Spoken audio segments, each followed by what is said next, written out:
Hey there guys, Nixon Strike here back again for another video. Some of you might remember a video I made not too long ago where I discussed my hype for the Man of Steel sequel.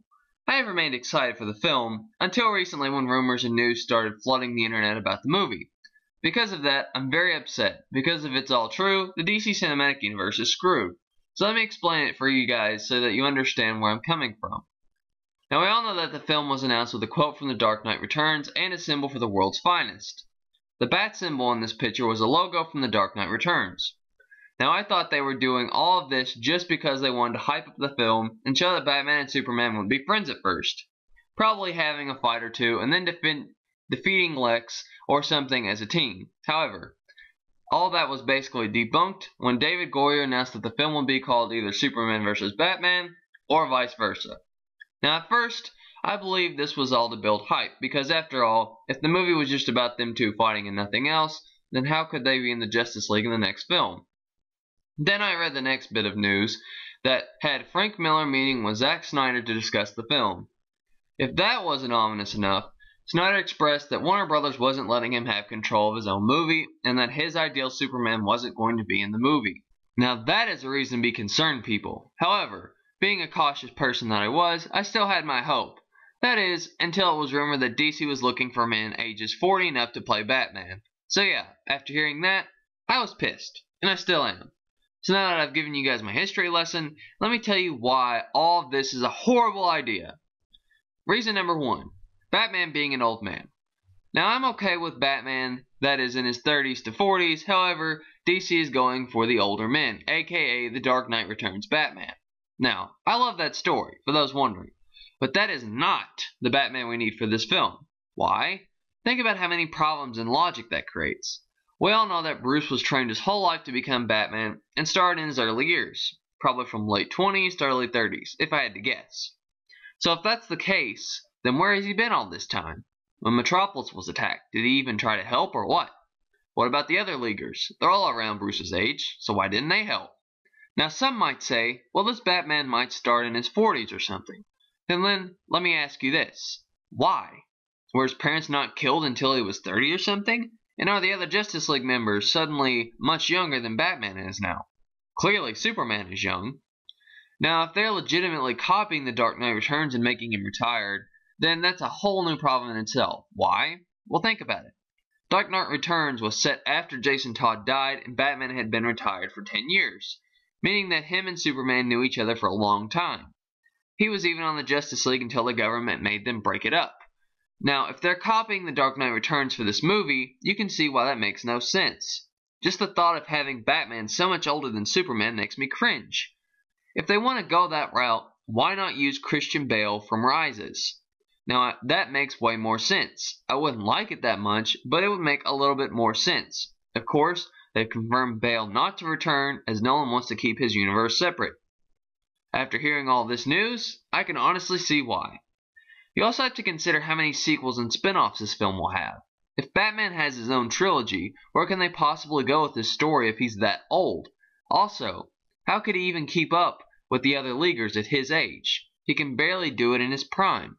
So again, this age thing just ruins any possibility for the franchise to be good and the fun seeing all the Justice League in their prime together. Number 2. Frank Miller having a big input. Now I liked Year 1 in Dark Knight Returns, but he hasn't had much else that was really that great. The older he got, the worse he got. Aside from that, he hates Superman. I mean, his version of Superman was nothing like the real Supes. So if he wants Superman to be like he was in the book, then he will ruin his character entirely. Because Superman was much more against the government in the last film.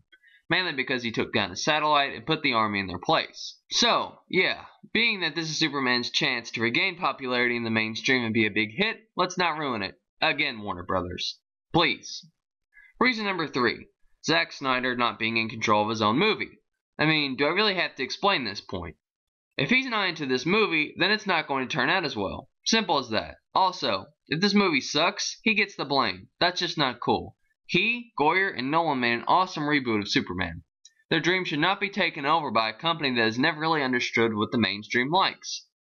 It's why they keep canceling the fan-favorite shows. They just do what they want and hope for the best.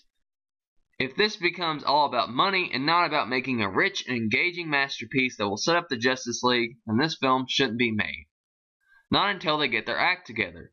We all know the die-hard Marvel fanboys will never leave DC fans alone if this becomes that way. So let's just stop before it gets too late. Reason number 4. The plot. If this film is only about Superman fighting Batman, then you can kiss character development goodbye. And what about the destroyed Metropolis? Well, I guess it doesn't matter so long as Superman can wreck Gotham too, right? So yeah, you guys can see where I'm going with this. It just isn't a smart move to make the film only about those two butting heads. Now, if they make that only one element of the film, that's fine. Have them fight, get over their differences, and team up for a later form of the Justice League. However, like I said, I'm not so sure that'll be the case anymore.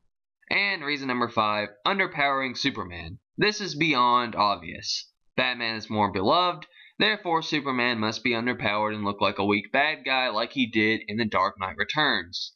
Sure, Batman might be able to beat Superman, but he's never met him before, so he wouldn't even have enough time to prepare.